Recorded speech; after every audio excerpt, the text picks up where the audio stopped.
Chocolate sponge কেকের perfect একটা recipe নিয়ে আমি অথই হাজির হয়ে গেছি আপনাদের সবার প্রিয় চ্যানেল নাসিয়াস কিচেনে। তো আশা করছি আমার রেসিপিটি আপনাদের ভালো লাগবে। যদি ভালো লেগে থাকে তাহলে আমার চ্যানেলটিতে ফলো দিয়ে রাখবেন এবং লাইক কমেন্ট শেয়ার করে রাখবেন। তো যাই হোক, আর কথা না বাড়ায় চলে যাই মূল রেসিপিতে।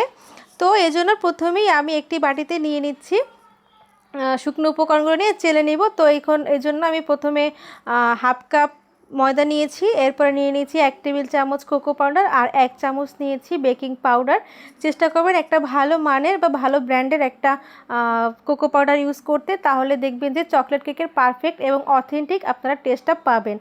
তো একটা সাইডে আমি উপকরণগুলো সরিয়ে আমি এখানে রুম টেম্পারেচারে থাকা 2টো ডিম নিয়ে নিয়েছি। 1 ঘন্টা আগে ফ্রিজ থেকে বের করে রাখবে যদি ডিমগুলো ফ্রিজে থাকে। এরপর আমি ডিমের কুসুমগুলো একটা সাইডে রেখে ডিমের সাদা অংশটাকে একটা ইলেকট্রিক বিটার দিয়ে বিট করে ফোম করে নেব।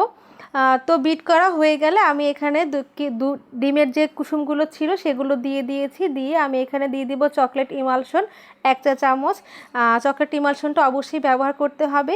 আর ডিমের কুসুমটা দেওয়ার পরে আপনারা 5 থেকে 10 সেকেন্ড বিট করবেন। এর থেকে বেশি বিট করতে গেলে কিন্তু ডিমের ফোমটা ডেবে যেতে পারে। তো ডিমের ফোমটা হয়ে গেলে আমি এখানে শুকনো উপকরণগুলোতে চেলে রেখেছিলাম সেটাকে আমি আরও একবার ভালো করে চেলে তারপরে এই ডিমের ফোমের সাথে মিক্সড করে নেব। এই চালাটা কিন্তু গুরুত্বপূর্ণ। তো যাই হোক, এই ডিমের ফোমের সাথে শুকনো উপকরণগুলো আমি একটা হ্যান্ড উইক্স দিয়ে মিশিয়ে নিব। একটু সময় নিয়ে এবং ধৈর্য ধরে এই কাজটা করতে হবে। যদি তাড়াহুড়া করেন তাহলে কিন্তু ডিমের ফোমটা নষ্ট হয়ে যাবে, কেকটা আর স্পঞ্জ হবে না। তাই এই শুকনো উপকরণগুলো ডিমের ফোমের সাথে মেশানোর সময় অবশ্যই আলতো হাতে এবং একদিক থেকে ঘুরিয়ে করতে হবে। যদি রাউন্ড করেন তাহলে রাউন্ড করতে হবে, এদিক ওদিক দিয়ে কিন্তু মেশাতে যাবেন না, তাহলে ডিমের ফোমটা নষ্ট হয়ে যাবে। তো যাই হোক, এরপর আমি একটি 6 ইঞ্চির কেক মোল্ডে কেকের সম্পূর্ণ ব্যাটারটা দিয়ে দিয়েছি। দিয়ে আমি একটু ট্যাপ ট্যাপ করে নিব যাতে ভিতরের বাতাসগুলো বের হয়ে যায়।